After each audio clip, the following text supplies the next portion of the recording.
I've been coming to the Met for over 30 years, with taking my young children there, and then obviously seeing some fabulous shows. When I got the chance to be a volunteer, it was like, why would I not want to be a volunteer at such a wonderful place? And now it's like my second family, really. The staff make you so welcome, and you can see it's so nice to be part of something that people are thankful and happy to come to the Met, and still they're just so lovely. It's so nice to get you can feel the vibe from the audience, and everybody says how wonderful the shows are when they come back.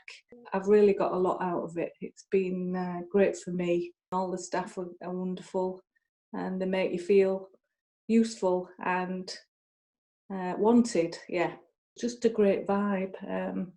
Yeah, it's done my confidence a world of good. It's a big part of my life, and I've really missed it this year. It's been hard.